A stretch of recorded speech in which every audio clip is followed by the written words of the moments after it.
Hello, everyone, and welcome to the podcast where we try and improve our play through a more analytical approach. I'm joined this week by Seb again, so it's the two of us for a second time in 2 weeks. And unfortunately, Ben couldn't join us. He was feeling, he's been a bit unwell this last week.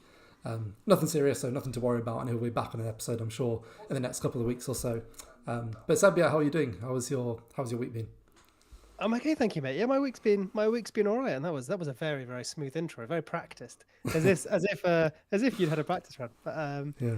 no, I'm good, thank you. And yeah, it's me and you again. Was us last week, wasn't it? And then I think was it me and Luke the week before. So I'll have said everything I've got to say, and then you can get rid of me for a month and a half and have Ben and Luke on and get some fresh insight. Yes, yeah, and yeah, how's your week been in general? How's things? Yeah, okay, thank you. Back working from home, just lovely white wall after a week in the office down in London. I think with Luke and a couple of the other streams, like Scout streams, was in a hotel room Wow. for a week, but with because I've got very kindly people sent me like a nice mic here, and I've got a webcam set up there, so it's like an all right setup. Apart from one of my headphones is broken, so I've got one headphone. Yeah. But yeah, in the hotel room, I had to have this like little portable mic. I had like webcam through the laptop, which was always that angle. It's like that under chin angle, Yeah. which just makes you look not the most attractive. So it's nice to be back and just have the comfortable setup. Got two screens, so I can cheat and pretend I know what I'm talking about, but actually just be looking at numbers over here. Yeah. Yeah, I do that all the time. Oh yeah.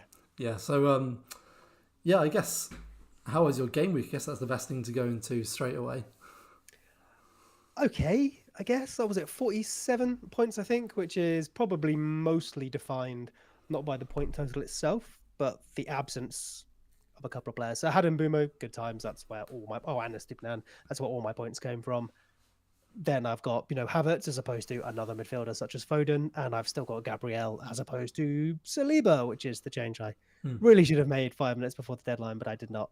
So that's probably the main differentiator for me between what was it, like a 2 million rank and like a 500k rank, which is probably all right at this stage. Yeah. But I think we were looking just before we came on, we were looking, weren't we, at like someone ranked 50k and then myself at 2 million. There's like 30 points between us. Yeah, that's a chunk, but it's also like just one big captaincy swing. Just doesn't matter that much. I think it's as much about just positioning yourself and your team for where you want to be in a few weeks, more than worrying about getting the perfect players right now, which I think will be a theme of what we talk about tonight. Yeah, absolutely. And it's even like, so for me, I had a similar week too. I got 48. I'm trying to work out where I got those points on you. Well, I had Watkins and you've got Pedro, but you must have gained some points on me elsewhere because Watkins got 5 points. Edison, that maybe helps. There you Although go, have you got a City defender? No, I don't. I had Turner in goal. Okay. So yeah, we're similar because of those two things. But yeah, a similar thing with Havertz blanking and Saka being off penalties, and then yeah, the big one, isn't it, is having Gabriel instead of Saliba, which we both have. So if anyone's in the chat, this is a safe space. And I do actually, with that move, I've become a bit more like on the evening when Saliba got that clean sheet and 8 points, I was really frustrated, and I was thinking, oh, that's 11 points so far, and then the cost of a transfer as well, which is probably valued at around 4 points. So I was thinking, oh, that's 15 points, and at the end of the season, that's like could be the difference between it being like 50k and 25k, for example. But yeah, the more time there was, the more I became a bit more rational about that and realised actually your team goes down completely different routes. There's all sorts of things that changes it. It could even be this weekend. Like this weekend, I can't do. I think if I had Saliba, I'd likely be doing Watkins out this week. This weekend, Watkins could get a couple of returns and suddenly it evens out. You just don't know whether you can't directly compare it like that, can you? So if anyone's, exactly. If at the end of the season you're like 15 points off whatever rank it is you want it to be, then yeah, you could directly look at that Saliba Gabriel difference. But as you've said yourself, there's a whole journey you're going to go on between then and now, which will be informed by a number of things, including Gabriel and Saliba and the decisions you'll make therein, for example. So like, I don't know, maybe you go and do like Gabriel to Trippier a couple of weeks early now when you would have done it in like game week 5 and Trippier scores a free kick at the weekend and you earn half your points back instantly. Yes. Yeah. Yeah, I think that's the thing. And if and also with Saliba, like now is actually there's just so many defenders you would pick now ahead of him, in my opinion, anyway. And we'll get to that as well. So it's not like we now think, oh, I've not got Saliba in my team, because actually those looking to replace Gabriel or James are actually going down a completely different route, and you'll probably end up having a defender that. I mean, the Gabriel pick in the first place as well was basically because he was even with cheap pricing, he was probably like 0.5 too cheap. Yeah. And in that Arsenal offense, like we thought he was nailed. I think it was hard to say he wasn't. He played about 70 in a row, but also that XG threat that he had, putting out something like 5 XG a season is pretty mighty and a fair bit more than Saliba, even if Saliba's also scored goals in the past. So that combination made him very attractive. I don't think it was necessarily, obviously with 2 minutes to the deadline, Gabriel to Saliba made a lot of sense. But if we'd known, say, halfway through the summer that Gabriel wasn't nailed in that team anymore, I don't think we'd all necessarily have gone straight for Saliba, because it wasn't just about getting an Arsenal centre back. We may have reconstructed back lines altogether. Yeah, absolutely. It's yeah, so there's loads of reasons if you're a Gabriel owner to not be too disheartened about it, and there's a very, very, very long way to go. So not to worry. What did you make of the penalty situations? Did either of those surprise you? Because with Saka, the Saka one did surprise me in terms of it going to Odegaard, and I think the reason it surprised me is because he scored his penalty in the penalty shootout in the Community Shield. If he'd missed that, I'd almost have been expecting it, because he missed in pre-season and missed one last season, or maybe two last season. Whereas with Watkins, Watkins, I was expecting it more compared to Saka, to be honest. Like, it was more in my head that as soon as they won the penalty, because I was watching the game, I thought, yeah, he might well not take this. Whereas, like, it really caught me off guard when suddenly Odegaard was taking that penalty for Arsenal. Yeah, I think Watkins, people have been waiting for it, haven't they? Yeah. So even though you'd still rather he had penalties from a points perspective, like, yeah, him missing them is bad. You lose a couple of points, but you get so many more points for scoring them that he would have to miss. I think it was Chase put this out on Twitter, or suggested it would be about 67%. Yeah. And he's currently missed 5 out of 9. Yeah. And you would expect that to tend more towards the average of like 0.75, as opposed to tend further away from it, right? So him keeping them would have been good for him as an FPL option. You would have got more points, but I don't think that was a surprise to anyone, and it probably doesn't kill his value too much. Like, yeah, slightly worse, but he's still a good striker who's still involved in a lot of the things they'll do. Saka's the more interesting one, because I think everyone was pretty confident on him being their taker. Yeah. Even if we were aware that if he wasn't their taker, his numbers kind of looked a lot less attractive. Off the top of my head, both him, Odegaard, and Martinelli are all on about 0.5 XGI per 90 from last season. And they're all on about 0.3, give or take, XG in that. So it's a pretty similar spread in terms of, obviously, it's only one season's worth of data, especially under how Arteta was playing with Arsenal. So we can't run too far with it, but it's a decent prediction if we think they're going to be similar this year. That very roughly, they're all the same sort of level of output in FPL. The thing we liked about Saka was the minutes, of course. And I think some people thought he could get better. Out of all of them, he was probably the one that could continue to step up his game. So maybe he edges towards 0.55, 0.6 this season or something.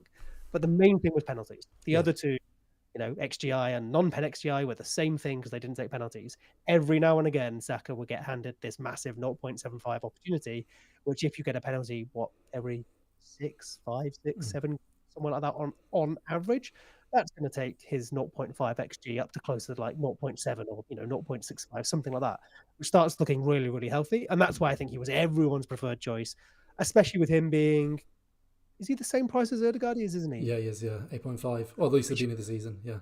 Yeah, he probably should have been like 0.5 more. Obviously, Martinelli's 0.5 cheaper. Havertz is even cheaper, although I went there and I think he's been good in real life, but not so much for FPL. No. So him losing them would be quite a dent.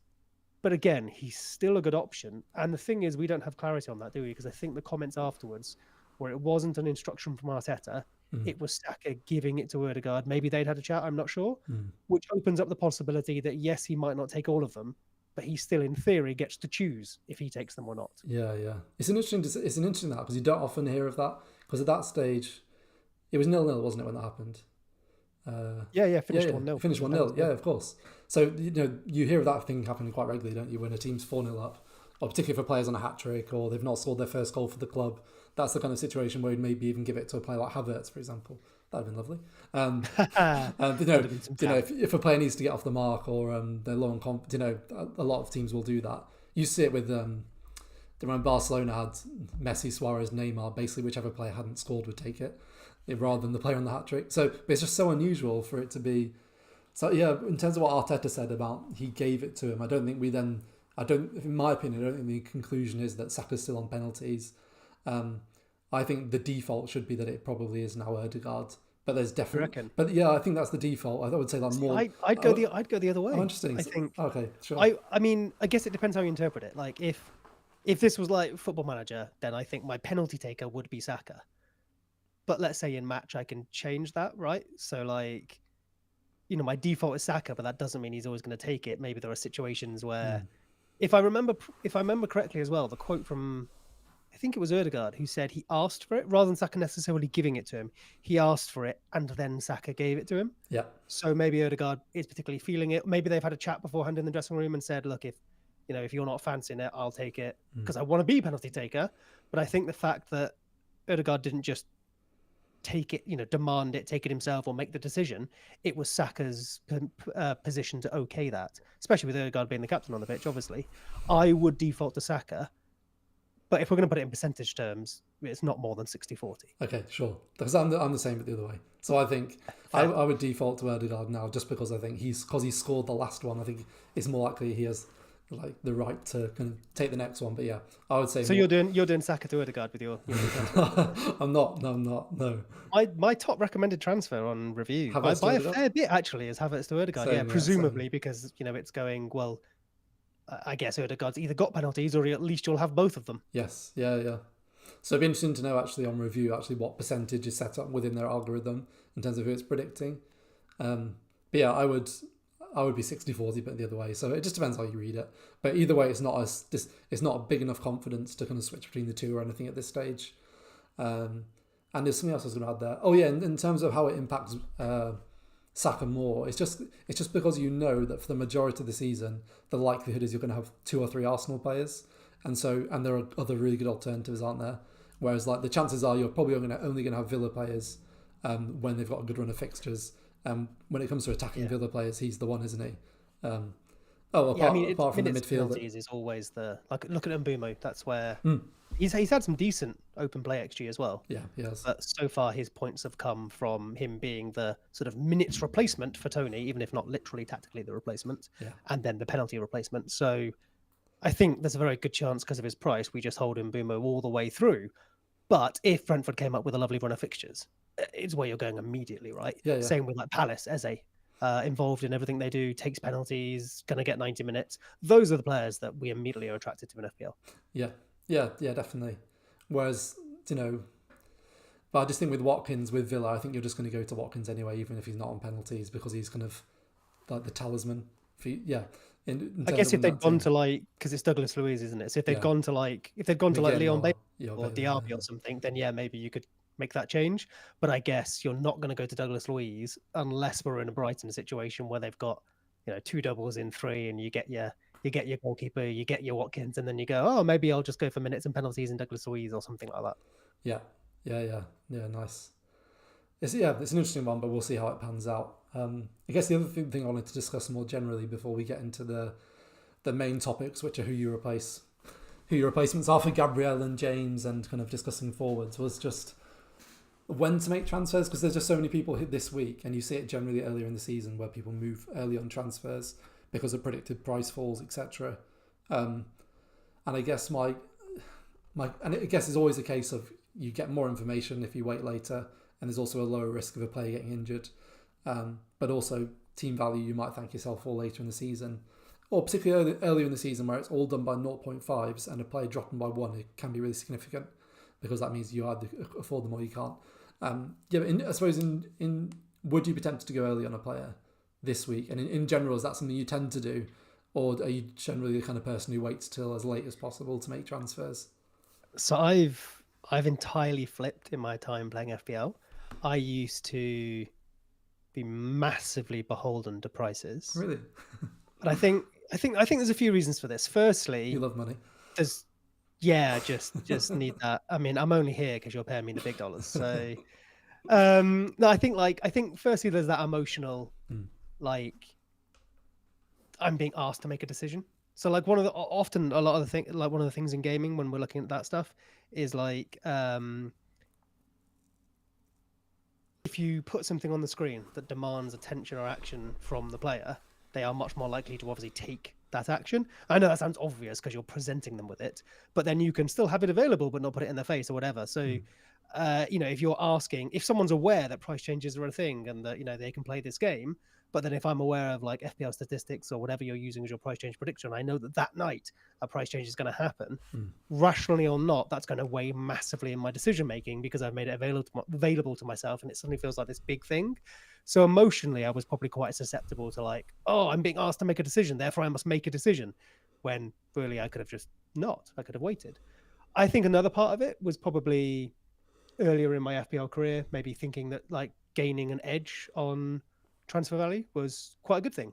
Come to the end of the season, especially when playing with my family, I'd have like 2 million more than my mini league, and so that was worth 1 million in terms of buying players. That might be the difference between having like your Lampard and Gerrard team or whatever it was back then, which was quite big. Which then leads me on to, I guess, the third point, which is if the game has changed so that players are a bit more affordable, there's less need to choose between, say, the Lampard and Gerrard now, because you can have both. Then maybe transfer value itself is less valuable, and therefore we can wait. We can afford to take a few drops. I think the one counter against that early in the season, which is what you alluded to there, is that while prices are all in increments of 0.5, a 0.1 change might as well be a 0.5 change until there's a few more changes, and we can start evening that up. So that definitely puts the pressure on to think, that first change, you're like, oh, should I try and grab it? Should I try and avoid it? So that my plans in 5 weeks still work, because I need that nice round number to say buy Trippier for Gabriel, which I can't do now if I don't also find some money elsewhere. So it can definitely be tempting. But in the last couple of seasons, I've had more success being patient. Maybe it's because of the rise of leaks and information, or maybe our ability to analyze that information, like Luke, for example. What's worth more to me, saving 0.1 on Foden or finding out if there's a good chance he plays or not? Well, definitely the latter. But in previous years, when we didn't have that piece of information available, maybe the 0.1 was worth it. Yeah. And I just think as well, so what I used to, not quite the same as you, I wouldn't do really early transfers, but I used to do earlier transfers if my player wasn't playing midweek, the player I was bringing in. But then I've realised now that, I've not done that the last couple of years either. I've always done them late, because it's not just that player that might get injured. So say, for example, this week, you definitely wanted to remove Watkins for Jackson, and you thought, right, Watkins has got through the game last night, I'm just going to do the transfer. Sorry, that doesn't make sense. Say you were bringing Watkins in. I know you obviously wouldn't be doing that this week. You might think, Watkins got through the game, so I'll bring him in this week. But actually, it could be another random defender or keeper in your team who's suddenly injured, and you find out in a press conference, and suddenly that's a -4 that costs you because you have to do another transfer, whereas you'd now have been better to roll and just fix the injured player in your team. So it's not just the player you're bringing in that might get injured. There's so much more. Then on top of that, it's not just potential injuries. It's like you said, it's information about lineups. You might just change your mind with more time to think is generally better. I think as long as you don't leave it too close to the deadline when you might be more likely to overthink, it's generally having more time is better. I think that's something I'm now susceptible to myself, almost in like the opposite way. I am now very happy to leave my decisions really late and kind of be forced to just not vibe one, because you've narrowed it down to two that are both good options, but then vibe just between, say, those two, as opposed to like maybe it's just a consequence of leaving things later and allowing price changes and stuff to happen to get as much information as possible. But say, for example, this week where I've got Gabriel, Havertz, Pedro, who are probably my viable transfers, not necessarily because I want to lose each one of them, but because, say, the replacements, or say Gabriel maybe needs to leave, but I'm kind of all right to hold. Havertz, I would have lost anyway next week, probably, and he's been disappointing from an FPL point of view, even though hopefully I think real life he's been all right. And then Pedro again, because the plan to lose, and the replacement for him is spicy. It's Jackson, so I like that. In earlier years, maybe I'm making that decision earlier in the week based on price changes. Now I want to wait based on information. We get a Chelsea lineup on Friday night, so that's a bit of nice confirmation. We'll probably get a lineup to make sure Jackson is playing. But also, I totally know that I'm maybe just going to be sat here at 6:15 or whatever it is, going like, oh, well, at least now I can, in my head, use the excuse that, oh, well, you rushed at the deadline. It's fine. If you've made the wrong decision, you can let yourself off. I have not articulated that well, but I think there's a temptation now for me to go the opposite way, right, and just leave it to the last minute and kind of use that as my escape. Yeah, definitely. And kind of related to this as well. I saw a tweet from today from FPL Raptor. For those who don't know, Ross is either doing a PhD or just finished, I can't remember, in psychology. So that's his trade. And he talked about something called action bias, which is where if you're unsure whether to do or to not do something, most people have an action bias and they're more likely to do the thing. So for example, transferring the player rather than roll. Because and most people have a bias towards that, whereas actually I think that I'm the opposite of most people, and I'm like really, Right. I'm too much a scaredy cat with FPL, and I'm more likely to. I often tend to miss out on points because I'm too reluctant to make a change, and I sometimes overvalue rolling a transfer. I wonder if you bring like sort of. I get big FOMO with transferring out players. Like even this week. Yeah, so you bring like loss aversion into that, where like you'd rather not lose than win. Yeah, I do that too often. So for example, I've so with next, if for example I didn't have a fire spell this week, which I do with Gabriel, like one of my moves might be, well, you mentioned Havertz to Odegaard earlier. Like that, the idea of that move for me is awful, particularly because they're in the same team. Because I just my brain just goes to, well, Havertz is going to score a hat-trick. And even though I know logically that probably won't happen, I just like that. I tend to focus too much on what's going to happen with the player I'm taking out. But yeah, I just thought. What do you think of sideways moves like that? Because I guess that's something we've talked about in the past, which is the idea of, say Havertz to Foden feels probably a little bit sexier than Havertz to Odegaard for many reasons potentially. But one of the main reasons might be, well, I'm just moving from Arsenal to Arsenal as opposed to Arsenal to City. Now that's changing my team up. Yeah, but it's a bias, isn't it? Because actually, if you think Odegaard is going to get the same amount of points as Foden or slightly more, you should go to Odegaard. But yeah, it feels weird. There's like a bias in our heads because it's the same team and it's the same fixture. But yeah, I think that's really interesting. I've not read Ross's book actually. I'll have to read it because he's got a whole book about like the psychology of FPL, and I've heard him talk on a podcast about it. And it's really interesting, a lot of that stuff. But yeah, that relates a lot to wanting to go early with transfers as well. I think some people psychologically they want to get it out of the way. Other people like you want to leave it late. So there's good or bad reasons to do both those things. But in general, I would value waiting later for more information. If anyone's interested in that subject, Thinking Fast and Slow by Daniel Kahneman is an amazing read on our like natural human biases and why those were a great thing until we started doing things like having to make decisions that were better made by mathematics and things like that.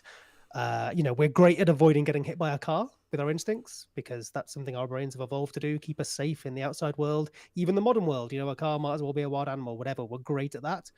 We're really, really bad at, say, making financial decisions because we didn't evolve to do that or whatever. And often we'll bring those biases in and then we'll make the wrong decision. And like FPL is super relevant in that sense.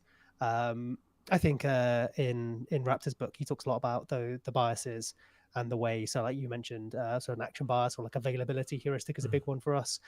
Framing, who got the assist? Tom podcast often talk about like framing. So like, you can frame one player in two different ways and it really flavors how you should consider them. It's like, this player, this aging striker who's not scored in his last two matches and plays for a bottom half club, blah, blah, blah.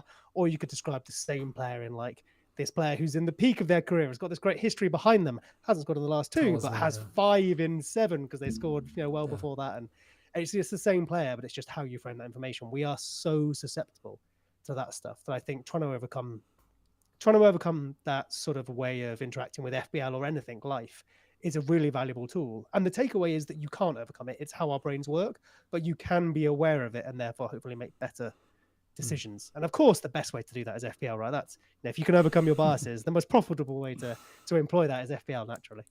Yeah, definitely. And I think it's being aware of them, but actually this is where I find analytics really helpful as well, because it just it gives you an objective measure for these things. So again, before I used to kind of use analytics, I would literally write down like pros and cons or compare two players, or this player's got higher XG, or with this player plays at home, better fixture. But then like trying to weigh up those things, and in the end, I'd actually know. Before I wrote the list, I would know which one I want, but I would kind of write the list to focus on the things that I wanted to. I'd pick out the things that, don't know what I mean? But when you actually can see a number put on it, and particularly when there's a big difference, it then helps you to actually understand what does actually mean in terms of predicted points. We've all adjusted X-Mins until we get the points predictions that we want, right? We get the EV we want. We go, see, River, you told me to do it. And it's like, mate, you've set João Pedro to 95. Calm down. Yeah, I've done that plenty of times. And then I go back onto review and I forget to do the reload X-Mins. I have it on yes still, and I've completely adjusted something. Yes, I had that the other day. I think I texted you. Was it first looking at Gabriel, Yeah. and I think it was telling. Yeah, I can't remember what it was. I'd adjust them down to like 22 just to make it ask me to replace him, and then I text you being like, "Oh my goodness, it's telling me to do like Robertson." It was like, "Yeah, that's because you said Gabriel isn't going to play any football." Yeah. Cool. I just thought it'd be cool to have a bit more of a wider chat about those things because we've only got a couple of things to discuss now, which shouldn't take too long really because we're only really chatting through basically potential replacements for Gabriel and James and whether you switch around your forwards because a lot of people have Pedro or might have Watkins. But I suppose initially just to discuss fixtures and what's changing. For those listening, you can see the fixture ticker here. I guess there's just a few key things that are coming up at the moment. So to pick out a couple first, Man United have got Forest this week, but then they've got Arsenal and Brighton. So just on that, I would mention I think it's mad, absolutely insane to sell Bruno or Rashford. And I think there might be a temptation there because they blanked twice. But I think you keep them and they then become sellable next week. Whether they score or not this week, they're sellable next week. And there's just a really interesting swing, which will tie into our conversation around forwards and defenders around Newcastle because their fixtures are so brilliant, but from game week 5. And so it's just whether it's a couple of game weeks too early to bring in those players. Because if you looked at review and set the EV for like the next 12 game weeks, loads of Newcastle players would be a lot higher up. But we need to consider the short term as well because of, in general, valuing more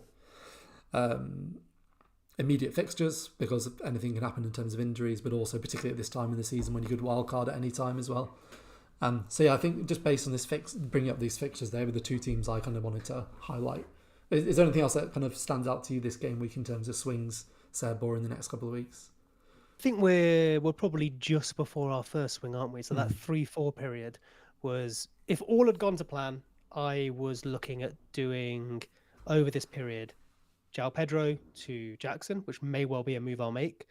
Havertz to Richarlison. Maybe that would now be Maddison or neither, of course, but that was the original game week 1 plan. Raheem. And then a couple of weeks later, which I think looking at this game week 5 might be the time to do it, Gabriel would have become Trippier.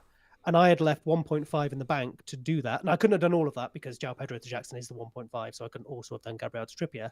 But the idea was that I would have that choice to make. I could either improve the attack or the defense in terms of fixtures, maybe based on if João Pedro was getting the minutes I predicted, for example. If he'd just been benched all 2 matches so far, that would have made my decision for me. Obviously, like a fool, I ignored the Gabriel news, which put me behind. And then I started with James. I was actually quite happy with, and I'd do it again, the James and Chilwell start, because I knew I'd want that triple Chelsea if I could in game week 3. A way of doing it without having to commit to too many transfers was starting with a couple of them, not just Chilwell. The original team, before we had the leaks and I moved around my defence, had both of them on the bench as well, so I could have carried them in the first couple of weeks. And ultimately as well, as we've seen a bit with Chilwell, I think James and Chilwell are some of those players that, if fit, which is the rub with James, can give you points in almost any match. They are often very good options with great fixtures and good enough options with decent fixtures. And if you've got, okay fixtures building up to good fixtures, I was happy to hold them and have Jackson be the thing I would decide on. So in terms of looking at the fixtures here, I still think it's those 2 big swings and those players we're talking about that we'd mostly pay attention to. Yeah. There's an Aston Villa one a little bit later, and that's maybe where the wild card comes in, because Man City go from, this wonderful run, you can see mostly green there, to Arsenal, Brighton, which depends on your opinion of Brighton there as well. In theory, that looks like an easy fixture based on the colour coding here, but it could be a little bit harder if you value them more highly. But Arsenal, Brighton, Man United, Bournemouth fine, but then Chelsea. And I think even beyond that, there's another tough fixture. So there's an okay argument to go your wild cards and Man City out, your maybe wild cards and Arsenal out if you've still got them, although their harder fixtures come a little bit earlier. And you're moving to the likes of like triple Newcastle, maybe going back to Aston Villa with Watkins, which is one of the reasons I didn't start with Watkins. I figured if I didn't want him in the first couple of weeks, which is when I wanted João Pedro, I wouldn't want him again until about game week 8. So I was able to go there with a wild card, was the thinking. Yeah, and actually on that Man City run, particularly, it's such a shame that Kane's left the game, just because it would have been such a nice switch. Yeah, because he's got Luton, Fulham, Palace, and I think I imagine that would be would have ended up being a switch that plenty of people did, but so many people would have been worried about that just because it's losing Haaland. Looking at it, because I agree that Haaland to Kane would have been lovely even without a wild card. Yeah, but is there now an argument for Mo Salah if he's still here in the week that Man City have got Brighton? They've got Everton, Everton, Forest, then Luton. Forest, Luton, Brentford. It's not quite as good, but it's a lot better. Yeah. I think that definitely could be a popular switch. If you wildcard around that time, that's obviously easier to do, and you just need to make sure you've got that switch back. Yeah. It's just the fact it costs 2 You transfers. could even plan a team that ends up with both. Yeah. So you could wildcard into like no City, a defender, maybe you're getting Trent, maybe you're not. Salah and maybe one of the other midfielders, maybe you could take a gamble there. And if you give yourself maybe a little bit of a couple of million left over, who else could you bring in here? So like Newcastle, Isak. There's not really any Manchester United. Trippier, Maybe Rashford. Probably got rid of Rashford, so save that money. Maddison, and probably. then maybe move a Jackson or something, which from your wild cards to save those funds back up to a Haaland and bit. You'd have to make a sacrifice, but it might not need to be Salah. Yeah, it'd be very interesting to see if that is popular, if Salah is still here, which that kind of like took me back when I saw that news this afternoon. But I agree with what you tweeted actually about the fact that if it's a crazy bid, it makes sense for Liverpool to sell, but it would have been made sense earlier in the window, wouldn't it, when they probably not got time for a replacement. And it seems from what I've read or from what people are saying now, it actually sounds like it's a very likely move just next summer, probably in reality instead. I think it's laying the work both between the clubs and maybe in the public's mind that next summer, because you can start, whether they literally have to like put a narrative out there or they just allow the narrative machine to do it themselves, but they qualify for Champions League. They start looking at how they would replace him. He's a year older. He's got a year less on the contract, which is massive. It's like $350K a week. Yeah. If the Saudi Arabian team will still give them about 100 million, not only can you have had some really good plans in place to use that 100 million, and actually the bigger amount is the 350K wages you'd save. That adds up to much more than 100 million in terms of trying to construct a squad for the long term. But also you've had a year to kind of help massage that narrative that Salah's getting on in his career. Mane, Firmino have both left. It is time to move on. It's time to rebuild Liverpool. He's got us Champions League. That's brilliant. That's a great time to leave it. He's getting on. He's done his thing. I guess if you went this week, not only does that maybe come, even though I think it could still make good sense, it comes more as a shock to especially Liverpool fans who aren't going to be prepared for this. But as a club, it just gives you no time to reorganize what you're going to do with that right hand side, whether you have 100 million to do it with or not. Yeah. You can't guarantee the player's going to be available. I mean, and like you said, someone like Ben Doak will be a year older as well, right? So he's very, very talented. Yeah, definitely. But yeah, bit off topic there, but it's definitely interesting, and it would completely, if he did actually go like in the next week, it would be mad to have a game where you've literally just got money wouldn't matter. Yeah, you just got Haaland. I mean, most of us don't have Salah now anyway, I guess. And actually at the moment, and money doesn't matter. but the fact that it would just stay the same, and there would never be a reason to have two premiums, because there would literally interesting be for no captaincy, because then there really would be like you just always captain Haaland. Even like, what would it take to not captain Haaland? Fernandes to have Luton and Haaland to have someone like Champions League or up. Yeah. Yeah. And that's nuts. Yeah. I've only captained Haaland 50% of the time this season, remember, so far. So. We're probably 37 out of 38 game weeks in the end, though. Well, that's an interesting question. With Saka, if he does lose penalties, would you go to, so say there's a week where Arsenal captaincy is the one. Yeah. See if I can spot one here. Game week 10, Sheffield United at home for Arsenal, Man City, Man United away. Game week 12, Burnley at home for Arsenal, Chelsea away. So I don't think those are slam dunks. Like, I can definitely see a world where Haaland scores a hat-trick against Man United at Old Trafford, because I think that's happened. I think he did last season, yeah. Exactly. Yeah. But in theory, okay, Salah's there with Forest, so you probably would have gone there. But let's say Salah's gone. If you're looking at an Arsenal asset as maybe, they're probably going to have the highest EV that week. But is it now harder to pick because Saka isn't necessarily definitely on penalties, and unless you believe Ødegaard definitely is, you can't captain two players and hope for either, can you? Yeah, I think even if you know Ødegaard's on penalties, I'm just not that convinced. This is based on I had a conversation with Danny, who's Bullets on Twitter, and he was saying even though last season their kind of underlying data is really similar, actually it could be that Ødegaard's not playing the same role this year anyway, particularly with Havertz coming in and he's more advanced of the midfielders. It could be that we don't see that continue to happen if they continue to play the system, but time will tell. We'll find out, I guess. At the moment, if I was wildcarding now, or if we could just do a complete reset and say next week and Ødegaard took a penalty this weekend and we knew he was on them, I would go with Ødegaard for sure. But it would be interesting to see if he is as similar as the other two in terms of underlying data this season for 90. I mean, if anyone is wildcarding now, I think you probably just have Saka and Odegaard. Yeah, Because we've probably all got Saka and Martinelli or Saka and Havertz. So you just go with both of them. Yeah, definitely. But I guess this all ties into kind of what we're going to discuss next. So I think most people have these same two dilemmas. There'll be the odd person maybe transferring out a midfielder to get Foden, for example. If I just move on to this next slide. So what I've done here is just a list of, for those listening, it's a list of defenders down the left-hand side who are potential viable replacements for James or Gabriel, or both, depending what position you're in. You can then see next to that their team's non-penalty XG conceded last season. So I've just included last season's data because 2 games, in my opinion, doesn't mean a lot. And we can interpret that ourselves if we think a defence has massively improved based on new manager this season, and it looks like that from the first 2 games, then you have to just account for that. But that's just there for now. The non-penalty XGI over the last 365 days. Don't know why I put 365 days and not 1 year, actually, now I think about it. it's like when you ask... That's Fbref, isn't it? It is. It's 365 days, isn't it? It's like when you ask like a parent how old their baby is, and they're like, 26 months. And you want to be like, well, they're 2. And then their X-Mins, and then that's their EV from game week 3 to 7. The reason that I've concluded those 5 game weeks, this is based on FPL Review, who is given us permission to share this data just so people know.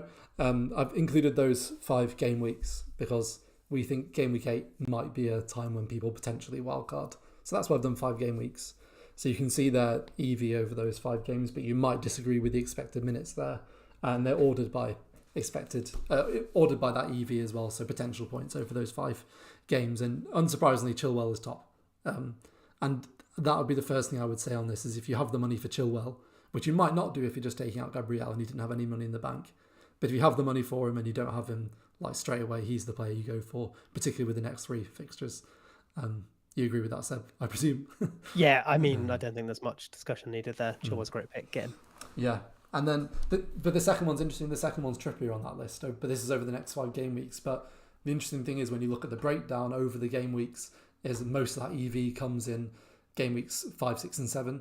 So actually, do you go for him? Because there will be some people that can afford him, and I happen to be one of those people because I unfortunately had James and Gabriel.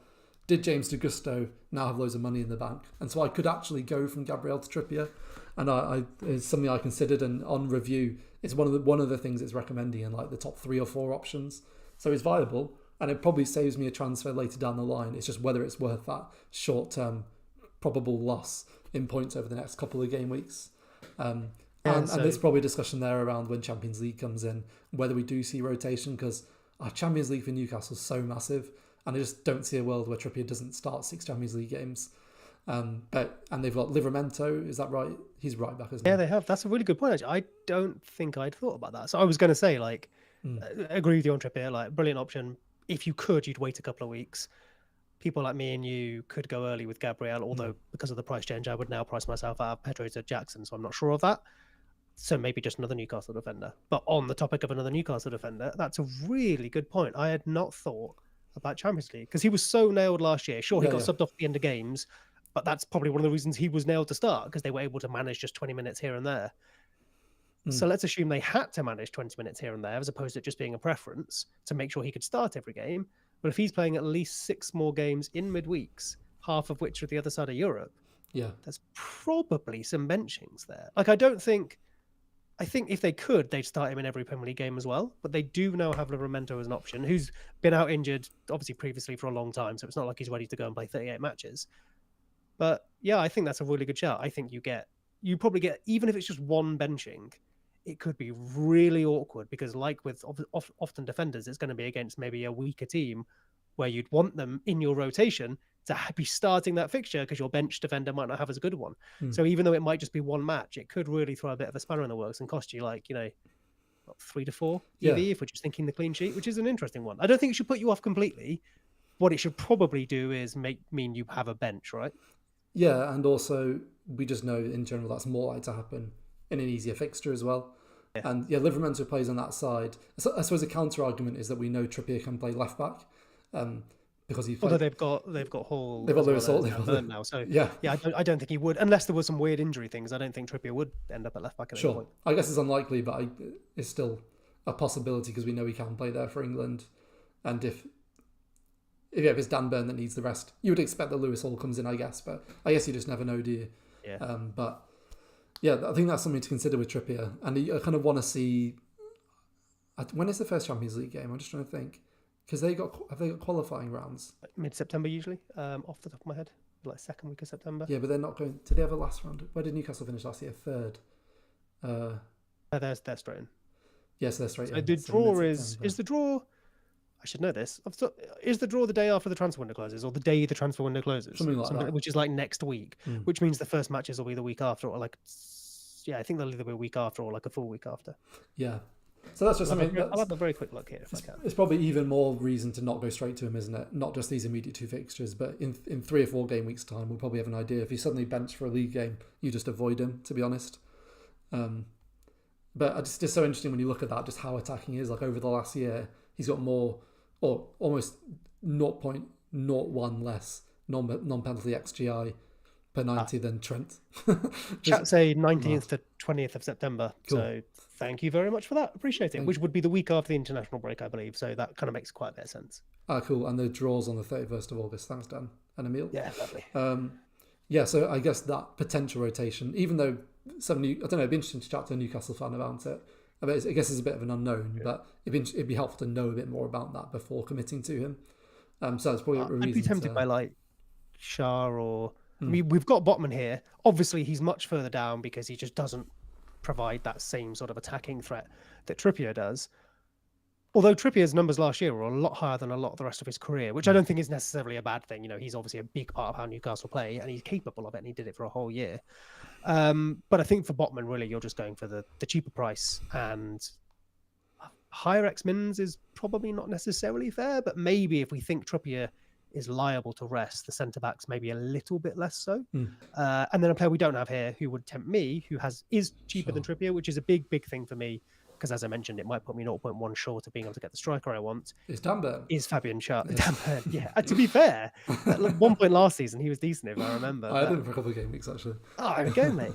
But yeah, Fabian Schär for me, because he also comes with some nice set-piece headed threat, which is a nice mix between the cheapness of Botman and the attacking threat of Trippier, I think. Someone's asking why Schär's not on the list, just for sake of room, to be honest. Trying to fit a lot of people on there, and I included Botman just because he was the cheaper one.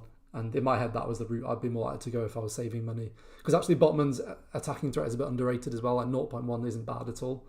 Like you might expect him to get 3 or 4 goal involvements in a season. But yeah, Schär's definitely got the better attacking. Schär had 0.14 XG per 90 last season, 0.09 X. Cool. So he's about double double Botman, slightly more. But also, I guess at those low numbers, we're obviously quite susceptible to a couple of big chances here and there. And 0.1 XG per 90 becomes 0.15, and suddenly it's a lot closer. Yeah.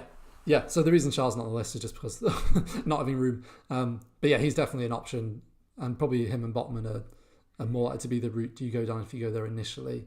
I don't know, but it depends how you read that situation with Trippier, so that's just something to keep an eye on, I guess. But in my opinion, probably slightly too early to go to those Newcastle assets now with the immediate 2 fixtures. The next on that list is Diaz over the next 5 game weeks. This is my likely transfer in for Gabriel, I think.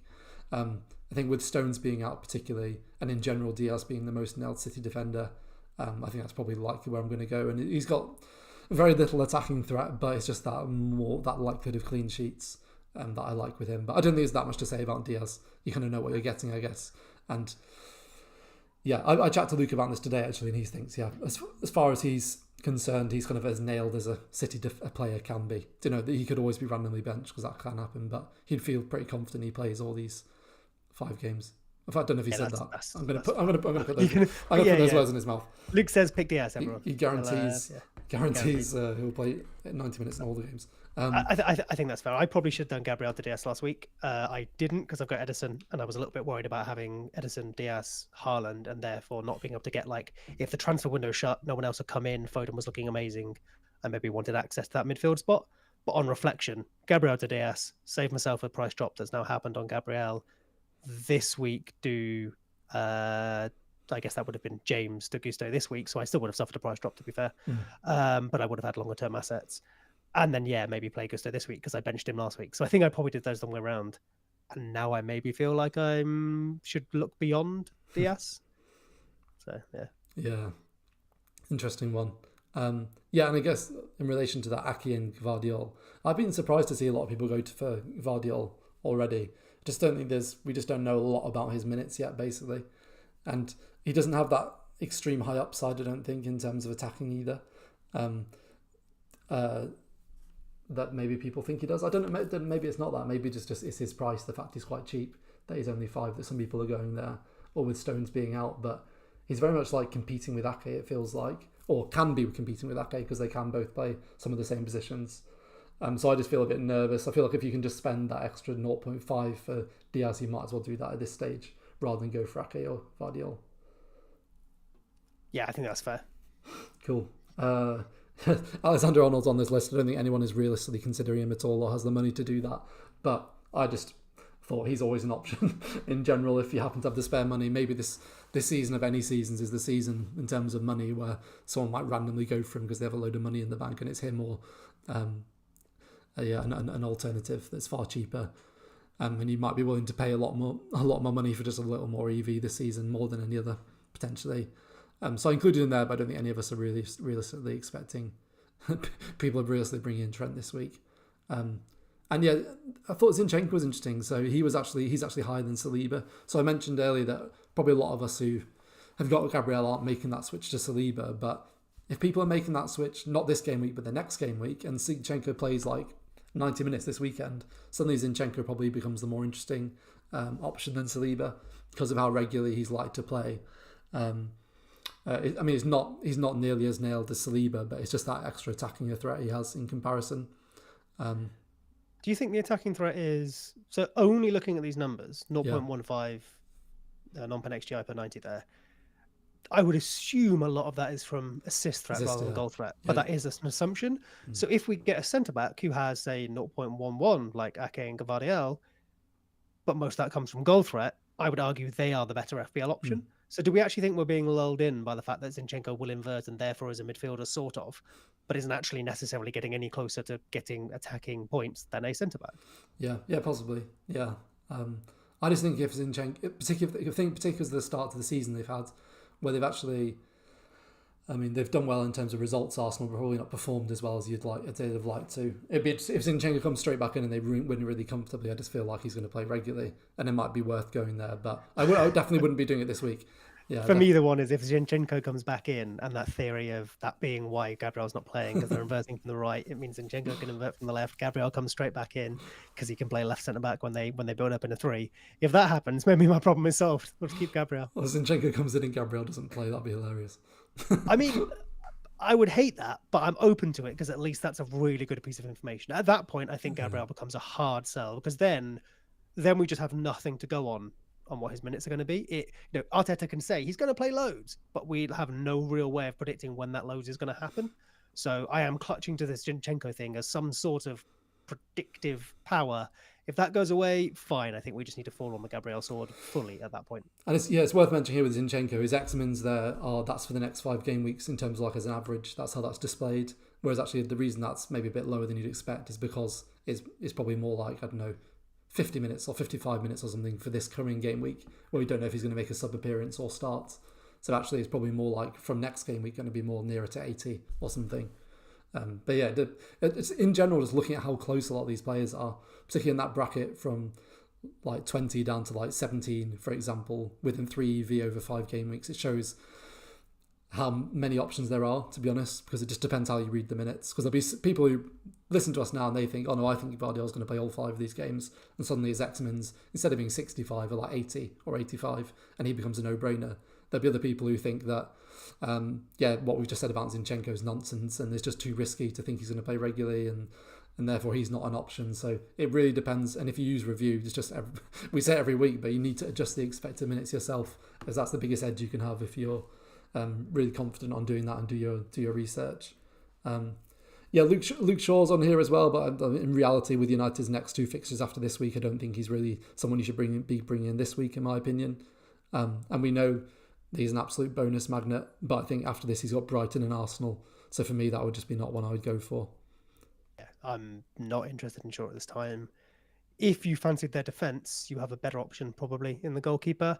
Attacking wise, sure, maybe, but you'd want some better. Sure, funny, but you'd want some better. You'd want some better fixtures. And I think putting it here as well shows how stark the difference was between the number of clean sheets they kept last season and the underlying data. Their defense was really mid-table, so you'd probably want to see an improvement in that. And it's not improved so far this season. They've conceded, is it over 2xG to Wolves, which is probably not something to be too proud about. Yeah, and they've got 4xG themselves, but yeah, is that right, or is that? Yeah, they've got 4. Well, I know. I mean, obviously, alluding to the table that's going to come up in a second, but I know Bruno's got like over 2 XGI himself, which is a good reason to keep him. Yeah. So it's like the opposite of both ends, isn't it? They've been actually, particularly in terms of having a clean sheet. I mean, not in the Spurs game, but having that clean sheet against Wolves, they've massively overperformed, and then they've underperformed in City goals. So, and then just goes lastly just to discuss those cheapies. So you've got Henry, who I've seen quite a few people go for, who's really interesting actually. So in this list, we've got Henry, Botman, who we've already discussed, who's 4.5, and Colwill, Udogie, don't know if I'm pronouncing that right, and Gusto. I was about to apologise, but I don't think he's listening.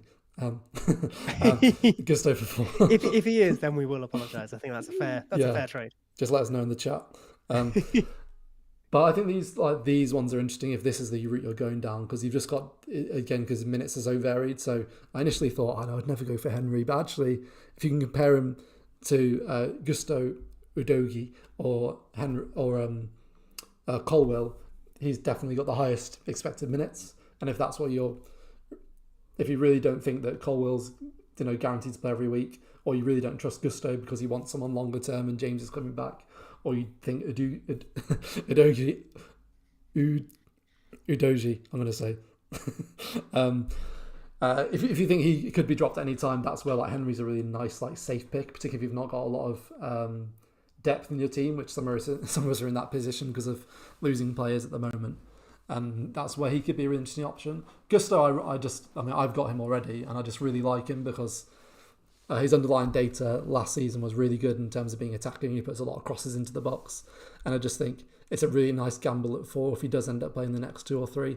In terms of he's a differential, but the points potential is really high with those fixtures. And if he does remain attacking, but I appreciate it's a higher risk play as well. And Colwill is lower risk in terms of minutes.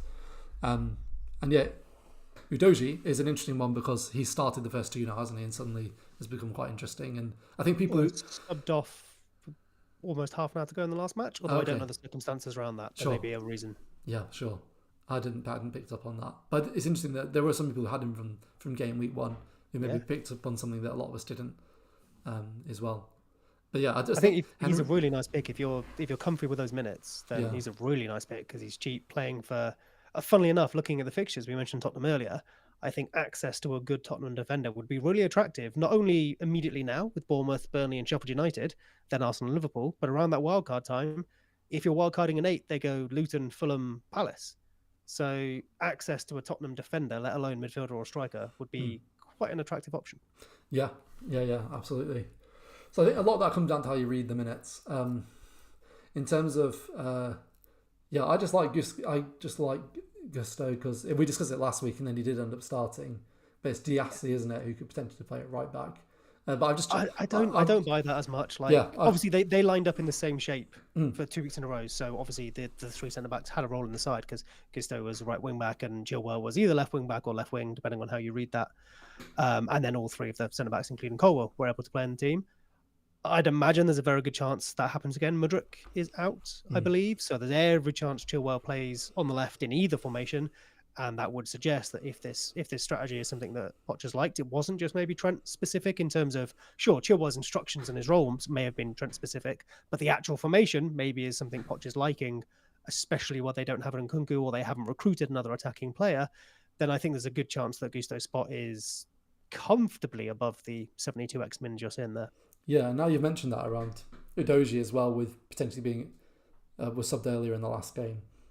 I hadn't picked up on that actually because I've not really had to consider him, but that would definitely put me off him if he's getting subbed around that time. I'd look into why, just in case I'm missing. Was there a I don't know. There wasn't a red card, was there? That would be the obvious one. There was a red card, and therefore he had to be sacrificed or something like that. Maybe he picked up a small knock, and now he's fine. I would look into why. But yeah, it was 69 minutes he managed in the last match, and 90 in the first. Okay, 69. Yeah. Who did he come off for? I'm presuming Ben Davies came on, who is a left back. Yeah, so yeah, that's just. Yeah, Ben Davies got 20 minutes, so I'm going to assume that Ben Davies came on. Again, a Spurs fan can correct me. Yeah, Davies and Perisic came on at that time. Okay, yeah, so that maybe suggests there's an understudy that's going to get minutes, which I know some people like that, right? If he's going to get subbed off in 69 minutes and then they concede, that's nice. But I think I'd always take the extra minutes, to be honest. Yeah, I agree. Yeah. Yeah, there were no red cards or anything. Oh, he had been booked though. Okay, that's interesting. He'd been booked, so that obviously plays into it yeah, as well. yeah, that's a good. So yeah, if he'd That's been booked and looking like getting another one, then maybe that's a good reason to sub him off. Emil's saying apparently the word is that Reece James will be back after the international break, but I'd consider games week 6 his first game back. Yeah, that's interesting. Yeah. I think that's a nice little period to have. So we made the Gusto move last week as well, so we've obviously had one more week. But I think for that price, it gives you a lot of freedom to now do these switches. Gabriel, or even if you've got Saliba, there's probably a world where Saliba to Trippier is a really sensible transfer, and you also might be trying to do Pedro to Jackson, like I think I'm trying to do. In that scenario, having Gusto is nice. Worst case scenario, you have a minimum price defender sat on your bench blocking a Chelsea spot, but you can probably sort that in 1 week. What really probably happens is around about game week 6 or 7, you're not sure if James is back and fit. You're not sure if Gusto therefore is going to start. So you end up with 1 week with some really dodgy minutes. But as long as you can cover that maybe with another starter, I think you can reverse it quite easily. Or you just about make it to the wild card, which was my plan. This was a until wild card transfer. Yeah, sure. And that's definitely worth looking at, even though you don't want to book in transfers. In general, just being aware that in 2 game weeks or 3 game weeks, I might want to do this move, or review suggest this, or I think I might want to do Saliba to Trippier, for example. If you're 0.2 short of that, if you go for Colwell, that might be enough to decide. Actually, I'll go for Gusto, because that leaves that option as open as an option still. Yeah, let's move on to forwards. We're going to go longer than I said, Seb. Apologies. We were it's probably my fault. You don't need to apologise, mate. Before we were we're going to be strict with ourselves and go less than an hour, but it's very rarely like that. But we started talking about Raptors book, mate. So it's not that that's a bad thing to talk about, by the way. No. But no, it's probably my fault. So don't you worry. But I've got a similar table here for forwards, because I think a lot of people are particularly considering taking out Watkins or Pedro. And it just shows exactly the same data. Again, this is XG and expected assists over the last year, 10th of a decade. And then X-Mins and and EV for the same time periods. And yeah, personally, from my opinion, I actually think I made a mistake. Well, I think I made a few mistakes in game week 1, but I think this is a mistake I made where I've actually had a good outcome. So I think so often it's easy in FPL to think, to say, I made a good decision, but I had a bad outcome. But I think it's important to think about, when did you have a good outcome but make a bad decision in hindsight? And for me, I think starting with Watkins, even though the outcome's been fine, because he's got 2 returns and Jackson hasn't got any, I think that's probably a mistake, because I hadn't thought enough about the fact that I would want Jackson in game week 3. And now I'm not doing that just because I need to sort Gabriel. But if I already had Jackson, that's probably one less transfer I'd have to make next week instead. So I kind of wish I'd started. Well, I don't wish I'd started with him now because I've got away with it, but I think that would have been the right play to start with Jackson. I think it's maybe slightly different for you, Seb. You started with Pedro, didn't you? I did, yeah. Which, if you adjusted minutes on review suitably, then he did come out as a very good option next to Haaland. Those minutes I set, by the way, were 95. I think they might actually have been 97. I think they might actually have been 61, funnily enough, here, which is what they are here at the moment. Sure. But pleasingly, I say pleasingly, it's not like I did that well out of it, but in the first week he got 88, in the second week he got 33, which averaged out at 60.5. So 61 was in 2 weeks, which is not enough of a sample size.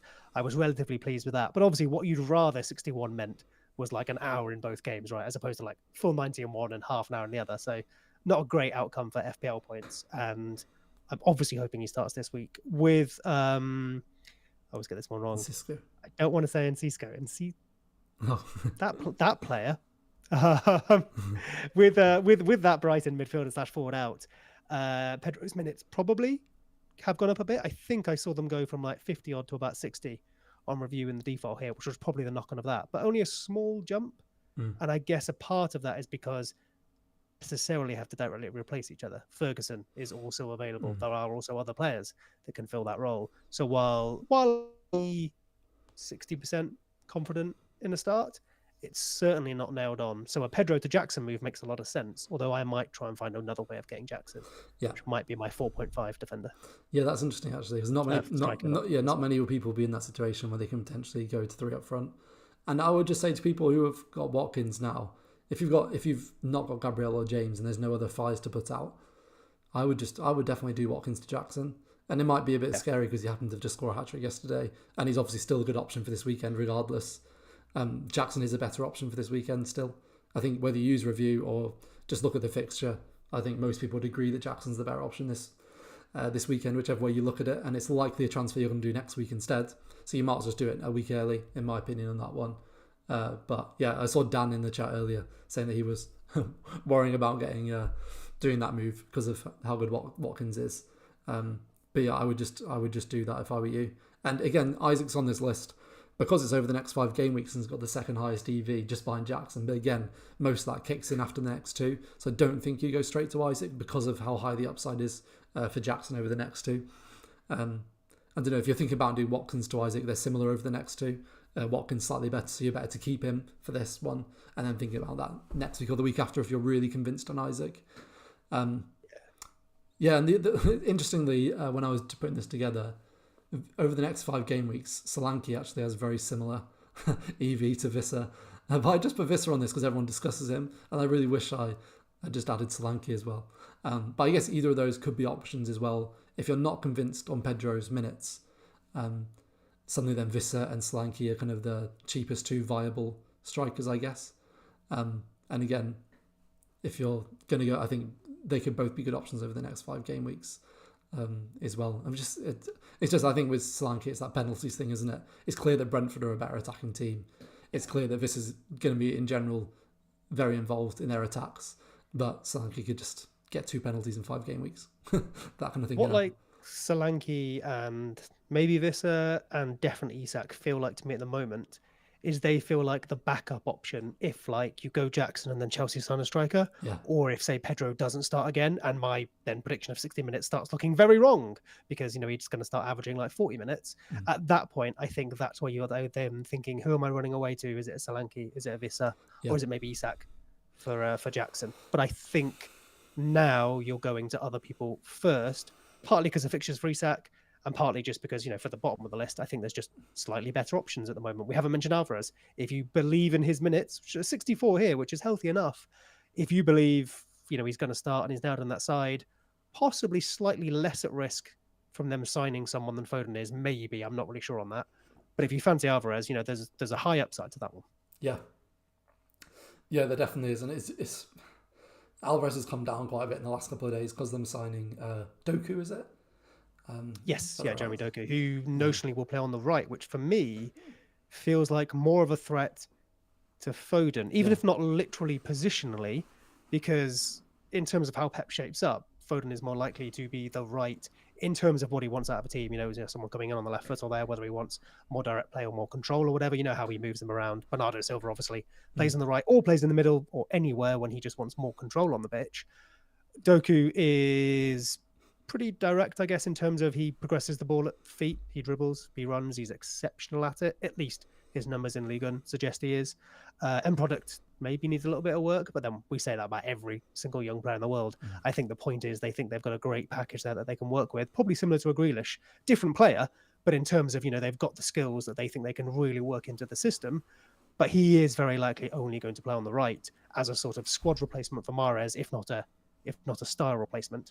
So for me, Alvarez, who is almost in that, again, not the KDB role, but maybe the slot in the squad behind Haaland supporting him. Luke obviously goes into more detail than this and more accurate detail than me. But we know that when they're playing low blocks, Alvarez might almost even play as another striker. But with like KDB out, with Gundogan gone, with space in the squad, he's also available for just that sort of more advanced midfield / striking role, and also on the right. Whereas I guess Foden is only really available for 2 of those slots. So with Doku coming in, I think you'd want to adjust Foden's minutes down slightly more than Alvarez, even if you're adjusting both of them down. I mean, defer to Luke. If Luke talks about it, listen to him, not me.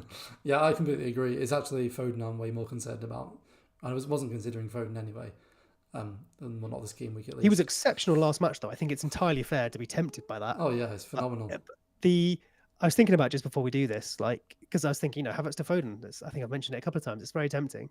The thing with City is it's always that idea that, like, most FPL players were trying to predict points, as it were, which obviously are a direct output of minutes. But with City, the points are basically guaranteed. They're all good players. They play for an amazing team, and they never play themselves, so their fixtures are always quite good. So if Foden is playing, we know his points are basically guaranteed. The question is minutes. Unlike, say, I don't know, Watkins, we know his minutes are nailed, but the question is he going to play well or badly? And we've seen that change over his Premier League career, whereas Foden has always basically played well, but it's can you nail his minutes? And I feel like we forget that it's very much for City that way around. Yeah. We feel like Foden plays well, and you're like, yes, he's finally showing the FPL potential. So he's always had the FPL potential. It's just the fact that he doesn't get the minutes to do it. It's very easy to fall into that trap. Yeah, for sure. And I would be more concerned about him, and I would definitely be more concerned about Silva than Doku as well, because we just know in general how long Pep takes to kind of bed in a new signing as well in terms of getting to know the system. It's so rare that they sign a player and they go straight in and start really, really regularly. I mean, a good example of that is Grealish. Like his first season, probably took a while to get going. Had like probably a bit of an unlucky season actually if you look at the underlying data in terms of just looking at assists. He was unlucky not to get more, but didn't play that regularly. And then last season he was like as close as nailed as you can get to for an attacker apart from Haaland. So there's only a few that like Doku. So Akanji, but that was mostly because Diaz was injured. He came in and played so much. I guess Edison, fine. But in more recent memory, Ake obviously took a few years to go from backup to probably first choice. You mentioned Grealish. Phillips, we still see isn't in the team and maybe never will be. Haaland obviously came straight in. But other than that, everyone needs a bit of a settling in period. Even someone like Rodri, who got a lot of minutes straight up, but I think for a while really didn't perform that well. It took him a long time to become arguably the best defensive midfielder in the world. And I think that's just because to play for a City side, you require so very much, for want of a better phrase, football IQ, but it's more Pep IQ, isn't it? You need to take on what he's telling you and be able to deploy it perfectly for him to use you in the team. Yeah, absolutely. And I think they're just so unique as a club in general. And we discussed a bit last week that we may be seeing Arsenal start to go in that same direction in terms of rotation. But for the same reason I just mentioned the defenders, apart from Diaz, it's just so it's called Pep Roulette for a reason. It's completely unpredictable. And even someone like Luke, who's very good at predicting it, there will just be random benchings that he just does not see coming at all. Yeah. Where a player's just suddenly benched for 3 games in a row and they've just had the game of their life. And Pep's even said in a press conference, he's the best young player in the world, or something to that. Probably not that extreme, but says one of the best players I've ever worked with in a fantastic moment. And then we'll go. He always says that in a moment. And then we'll just suddenly be benched for 3 weeks. So there's an element to it. Praise is bad from Pep half the time, isn't it? He praises them and they're like, oh, benched. Yeah. I think like don't let's put you off, Alvarez or Foden too much. There is some good FPL potential there. But I think it's really important to temper that just with the idea that these minutes just are not certain. And you might get the same points elsewhere in less sexy fashion just by getting 20 minutes more a match. Yes. Yeah. Absolutely. Great. Should we move on to some questions to finish, Seb? I've not prepped you with these. And I can't say I've not really looked at them yet either, but we'll do it in the moment. Okay. So Steve Sky FF on Twitter says, moving someone on who has a good fixture, i.e. Rash Bruno to an Mbeumo, or wait. Repeat that, sorry, again, I missed you slightly. Basically, would you move someone with a good fixture? His examples are Rashford and Bruno. Would you move them to Mbeumo this week? Or would you wait? So much no.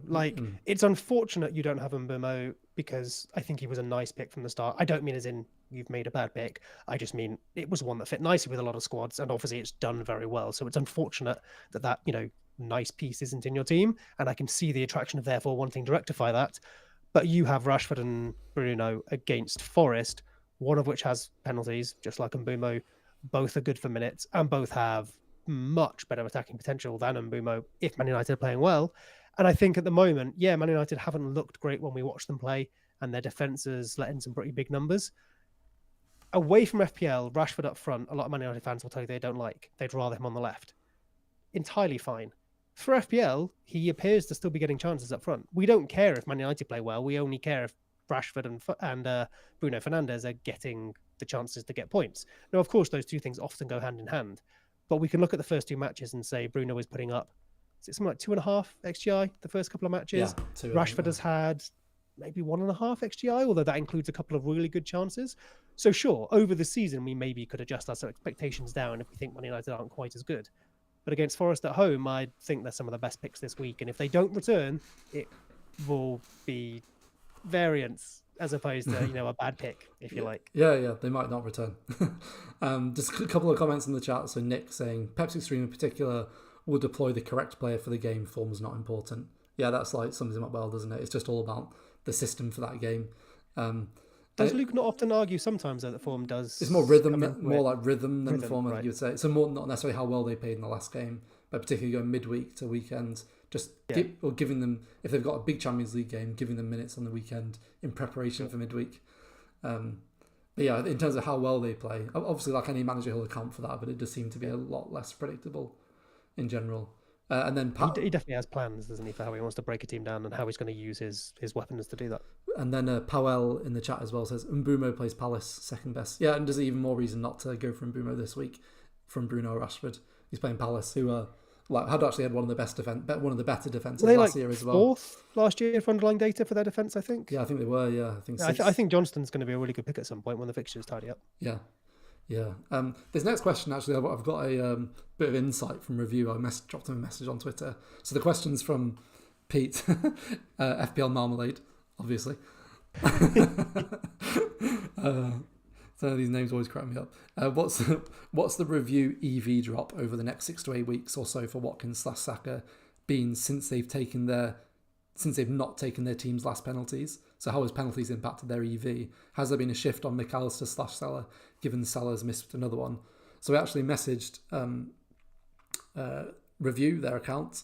I don't know if there we go. And this is what he told me. And he told me he was happy for me to share this. So he said, I'm not sure specifically what the EV drop is for both. Watkins will be a lot less of an effect, as he wasn't as highly anticipated to take a penalty kick in the first place. That makes sense.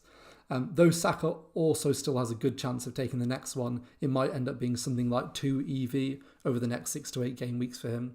And then added at the end, Salah is slightly dampened, though he's still expected to take the next one. And yeah, if he's slightly dampened, it'll be McAllister, I'd imagine, who's the main player, who's maybe slightly increased for that reason.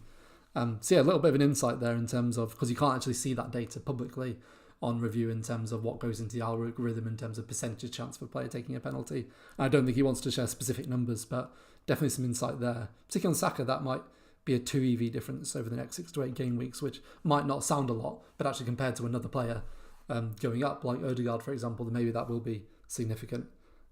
So you know what would be really interesting? In the same way that we can edit minutes, it would be interesting to edit some things like that. For example, I mean, fixture strength obviously is the thing you can look at, but chance of taking a penalty, other set pieces, anything like that, or maybe if you could try and model some sort of like tactical change, that obviously starts getting more complex. But in a world where Review is the best calculator, for want of a better phrase, out there, if you can get the inputs correct, then you shouldn't really be arguing with the EV. In my opinion, it's the best way of working out our expected value of what someone's going to do. The bit that we can argue over is minutes and penalty takers and stuff like that. So it would be interesting to be able to take penalties off Saka, give them to Odegaard fully, and see if that really made Odegaard a much better pick, or if Saka was still up there, and then maybe push that slider in between them. So we were talking 60-40 each way round. Does it make one of them clear, or does it just muddy the water even further? Yeah, definitely. I think that would be a really cool feature.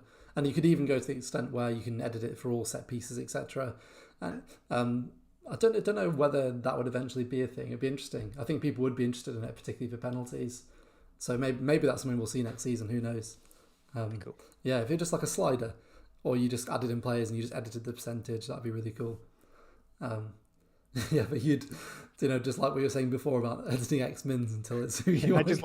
I just want more ways to confirm my bias. Ruben Diaz. They'd be like, what do you mean Reece James is on penalties? Review says he's on penalties. What are you going to do? 100%. Yep. Yeah. Great. Another question from Josh at Josh Davey 86. If we're playing Chilwell, Udogie, Estupinan at the back, can I afford to just bench Gabriel and save a transfer going to game week 4 with 2 transfers? I think it's an interesting one because for me, Gabriel is just, in general, it seems to me like he's just a problem now, long term. I think if you're keeping him this week, it gives you more flexibility next week. But I think even if he starts this week, I still think he's a problem moving forward. Just the fact we know that he's is willing to drop him. But we also don't know how much of that benching was to do with something like, for example, the Saudi discussions. Like it seems like it's tactical, doesn't it? So it probably seems like he's going to be a problem anyway and someone you want to remove. So whether you want to keep him now for the sake of only having him on your bench, I think it'd probably be better to go Gabriel to Diaz, for example, and actually start him over one of those 3 defenders. I mean, you definitely wouldn't start him over Chilwell, but I think you would start Diaz over Estupinan. I mean, a lot of people wouldn't do that, I don't think. But if you look at review, it's quite a lot higher because it just really fancies the City clean sheet and isn't big on a Brighton clean sheet this week with them playing West Ham. So I think my second highest recommendation on review is Roll, which is ahead of moving Gabriel to anyone. My highest recommendation was Havertz to Odegaard, I think, as I said. Obviously, that is very specific to my team and my inputs, of course. So that doesn't mean that for your team, even if it's the same as mine, your highest recommendation is going to be, Roll or anything like that. You should definitely check it out for your team.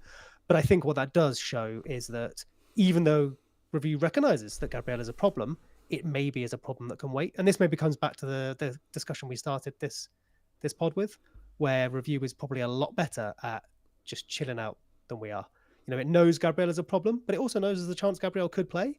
But it doesn't necessarily think that for my team, it's a problem I need to solve this week. I am happy to wait another week and maybe eat another price drop. Review is often cooler on things like and planning transfers than the rest of us. It really rates having information and transfer, doesn't it? Yeah. Oh, yeah, definitely does. Like even this last week, it really wanted me to roll my transfer. And it turned out it would have been the right thing to do because I did James to Gusto. I started Gabriel and had Gusto first on my bench, but in the end I didn't even need Gusto. So I might as well just roll my transfer in the end and then I'd have more options this week because I obviously predicted that Gabriel would either start or come off the bench, which he did. But who knows, that he might have only come off the bench because of the red card. We don't know what would have happened if it wasn't the sending off. But yeah, it does really value just more information and delaying that quite often. And probably it's good. Sorry, please go on. I was just going to say it's the opposite and double game weeks. It actually massively really likes taking hits. Yeah, that's what it's always a good one, isn't it? It sort of really tests our. I like the idea of like being calm most of the time, and then when an opportunity comes along, trying to take advantage. And I think review similarly, probably more logically than me, but similarly values that idea, like you say, of most of the time just chill out. However, when something like a double week comes along, that's when you go big. That's when you start taking all your hits. Especially if there's blanks and stuff around like that, because you can, I guess, min-maxing is probably a bit of what it's trying to do in those weeks. Really maximize what you can do with what's available to you. I think the other thing review really helps with is removes our ego from it a bit. So obviously for me, even if I try and tell myself that I'm being super fair with someone like Gabriel or Havertz or whatever, firstly, I picked them in the first place. So there's a bit of ego there where I go, well, I picked them, therefore I want to keep backing them. I want to be right. FPL doesn't care if you're right. It only cares if you get some points. You could also, on the other side, you could flip and say, I want to protect my ego. I want to run away from this bad decision I made. Also, obviously, I've talked a lot about my belief that this Gabriel thing is tactical rather than, say, Saudi interest or whatever. And that if Zinchenko comes back, therefore Gabriel may be back in the side. So, of course, I'm incentivized to believe that and follow it up with my actions because I want to be right about that. But it just doesn't matter if I'm right about that. If I'm wrong, I should take that as good information and use it and base my team on it, because my team doesn't care if I'm right or wrong. Only I care if I'm right or wrong. And that's somewhere where review can help. So, for example, review's telling me not necessarily to sell Gabriel this week, but if it was massively prioritizing Gabriel out and I was sat here going, but Sam, I believe he will play this week because look, I did this tactical analysis and I'm so clever and therefore Gabriel will play. Well, the only thing I'm going to get out of that is having my ego inflated, which is bad for the future anyway, or being wrong and losing points. Whereas review doesn't care about my ego. If review, was telling me, or any other source, right, any other objective source was telling me that Gabriel isn't likely to play, I should listen to that over my own head. Yeah. Yeah, I guess it's also the fact that reviews, X-Mins are like based on, is a group of people, I believe, who kind of come up with them between themselves. So it's just you kind of are backing yourself to have. If you edit it significantly, like massively in terms of like 20 minutes difference or something, you're really backing yourself to have more knowledge than that group of people, or to have some kind of insight they don't. Whereas I think little adjustments are more that, even within that group you'll have lots of different opinions. So I think that's more kind of justifiable. But yeah, you definitely have to kind of trying to check yourself if you're making huge changes like that or going against it massively. Yeah, for sure. At Brun, BRUN, how do you model plan for uncertainty RE penalty takers? We've kind of already discussed that. It's really difficult to. You kind of have to, because we can't adjust that we can't adjust that in review in terms of who's likely to take one. I think we have to just use a bit more intuition, and maybe try and work out in general how often does it predict. You could do the maths and work out how often does it predict penalties to happen, and therefore how many points is that worth, etc. And you could vaguely estimate it, which I've never done. But I think it's just a bit of intuition there, to be honest. I've never tried to put a number on it personally. And then, is it foolish to also plan for the potential scenario that Salah could now also be off pens? Yeah, I don't think that's necessary. I think we've seen him, he missed 2 in a row last season and he still took them, didn't he? Do you think there's anything in the fact he scored the rebound that he'll be like, well, I still scored, mate? Hey, if you believe it's a confidence thing, like if Klopp asks him after the match, how are you feeling about it? Yeah. If he had, feel worse. Got a goal and much as I would, as much as I would normally argue that, something like confidence is not something we should take into account in the FPL, not because it isn't a real thing in football, it's a massive thing in football. We just can't intuit it by watching someone for 90 minutes on a pitch. We have no idea what's going on in their head, apart from maybe something like penalties where, we can actually get this feedback where often people will tell us if they were feeling confident about it or not, and maybe that's useful. I think for Salah, you've got to adjust it down a bit, right? So if we did have this penalty, X penalty thing, you would naturally adjust it down to we keep it in Salah is taking range. Because as you said, he missed last season, and the only question seemed to be in would take any more. Also, and he's missed this one and scored the rebound, but his conversion rate in his career is still over 80%. It's like 82 to 4, something like that, which is comfortably in the you're really good at penalties range. If the average is about 76%, I think, conversion, he's nearly 10% over that. He was until he missed those 2 last season. So unless you think something has changed recently, be that confidence, be that technique, maybe goalkeeping coaches have worked out how he's taking his penalties, unless you think something like that is the case, I don't think there's any real reason to basically fall victim to recency bias and think that he's now worse at penalties than he was 2 years ago. Yes. Yeah, I agree. I think you'd probably realistically move him from like 98% to 90% or something like that. It'd be like a small adjustment like that, would be my guess, but maybe people disagree with it.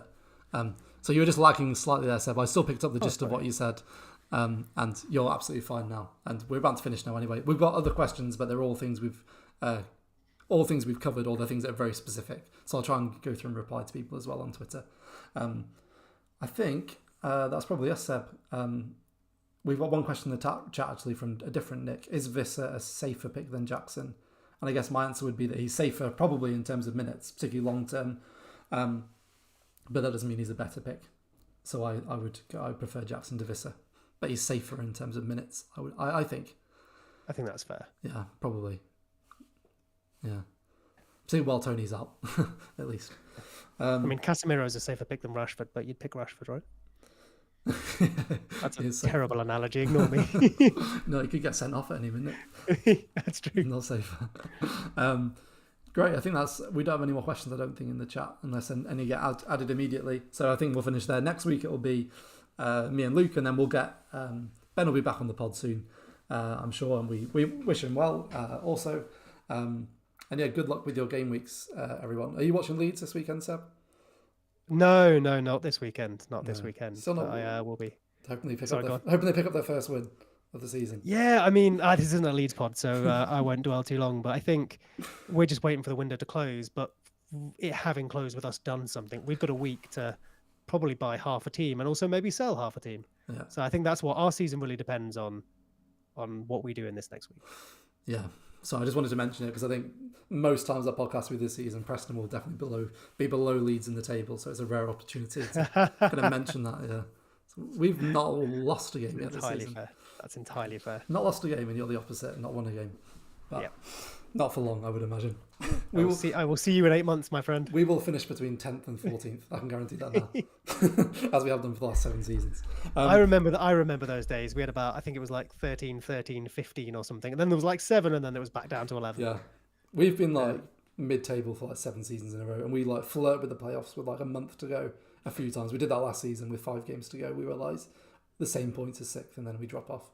But isn't that just the worst as well? Because all season you basically know you're mid-table. Yeah. And then for whatever reason, there's this little hint of the playoffs, and you start looking at the table, going, "Oh, we're only 2 points off the playoffs," but you're like 7 teams away from the playoffs. So even if you get those 2 points, there's just so many teams between you and those slots. Oh, it's the championship is a wild league. Yeah, no, it is. Yeah, but we'll see. Great, thanks so much everyone for tuning in. We really appreciate you all. I think we've had about 50 for the whole stream. So yeah, thanks so much. Someone says up the Preston. Thanks, Andrew. Please like and subscribe. Do that. Give us a follow on Twitter. We'd really appreciate that as well, because appreciate all your support. It'll be me and Luke next week. Hopefully you have to put up with me again, I'm afraid. And then hopefully Ben on the pod soon as well. Have a great game week, everyone. Thanks for joining us. Bye bye.